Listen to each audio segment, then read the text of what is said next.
ठीक है, स्वागत है आप सभी का एक और नए वीडियो में। कोटक महिंद्रा बैंक के क्रेडिट कार्ड्स को अब आप इजीली तरीके से अप्लाई कर सकते हैं, लेकिन अभी भी मैंने जो अपना क्रेडिट कार्ड अप्लाई किया था वो सीधे रिजेक्ट हो चुका था। आखिर वो रिजेक्ट क्यों हुआ, अब मैं अपना आपको सीधा का सीधा प्रोसेस और जो रिजेक्शन है वो मुझे क्यों मिला कोटक महिंद्रा बैंक के क्रेडिट कार्ड को लेकर के। देखो, कोटक महिंद्रा बैंक का कोटक ली क्रेडिट कार्ड अभी एकदम मतलब बोलें तो लाइफ टाइम फिर देखने को मिल रहा है। तो मैंने कोटक महिंद्रा बैंक के इस क्रेडिट कार्ड को अप्लाई करके भाई चेक किया था, लेकिन मेरा क्रेडिट कार्ड सीधे ही यहाँ पर रिजेक्ट हो गया है। क्योंकि जो मैंने आपको कई बार मतलब चीज़ें बताई हैं अलग अलग तरीक़ों से, लेकिन मैं डायरेक्ट आपके साथ में शेयर करने वाला हूँ कि आखिर में हमारे जो क्रेडिट कार्ड्स हैं वो रिजेक्ट हो ही क्यों जाते हैं।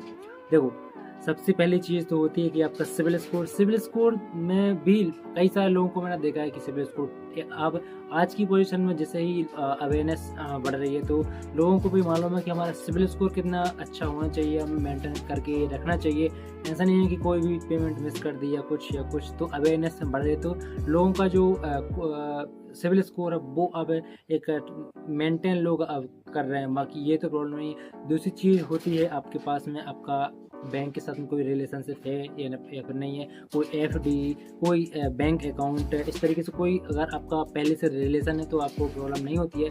बाकी अगर आपका रिलेशन है तो ठीक है, वरना अगर नहीं है तो आपको थोड़ा सा देखना पड़ता है कि भाई थोड़ा क्या क्या सही चीज़ें आप एकदम सही जगह पर जॉब कर रहे हो या फिर आप क्या कर रहे हो, कंपनी का नाम, वो थोड़ी चीज़ें आपको देखी जाती हैं। बाकी तीसरी चीज़ इम्पोर्टेंट है जो कि आपका एड्रेस।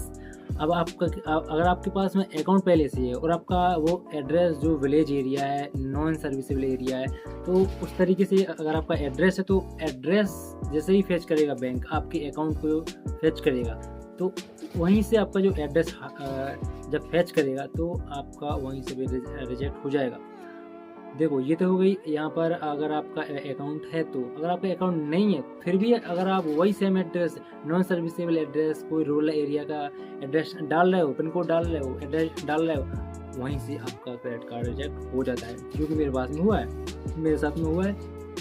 और मैंने आपको पहले भी वही बताया था कि मैंने जो अपना एड्रेस है वो एड्रेस आधार कार्ड के अंदर मैंने कहीं किसी बड़ी सिटी का एड्रेस वही अपडेट करवा रखा था, तो मैंने कई सारे क्रेडिट कार्ड मैंने ले चुका था। अब भाई जैसे ही मैंने अपना एड्रेस कुछ पर्सनल रीजंस के कारण मैंने चेंज किया अपना एड्रेस अपने विलेज का, तो मेरा भाई क्रेडिट कार्ड रिजेक्ट हो चुका। हालांकि मैं अकाउंट तो मैंने ओपन करा लिया था, लेकिन अब मैंने अकाउंट ओपन कराने के बाद एड्रेस अपने बैंक अकाउंट में अपडेट कराने के बाद मैं क्रेडिट कार्ड नहीं ले पा रहा हूँ। जब तक मुझे बैंक की तरफ से प्री अप्रूव्ड ऑफर नहीं आता है तब तक मैं ये कोटक की क्रेडिट कार्ड अप्लाई तो कर सकता हूँ, लेकिन वही है कि रिजेक्ट हो जाएगा और इंक्वायरी लग जाएगा। कोटक महिंद्रा बैंक कौन से क्रेडिट ब्यूरो कंपनी का सिविल चेक करता है, तो मेरे केस में यहाँ पर एक्सपीरियन और हाँ, एक्सपीरियन जो क्रेडिट ब्यूरो उसका सिविल चेक होता है। मतलब CIBIL official TransUnion CIBIL का चेक नहीं किया जाता है सिविल स्कोर। बाकी एक्सपीरियन का भी चेक करते हैं ये लोग।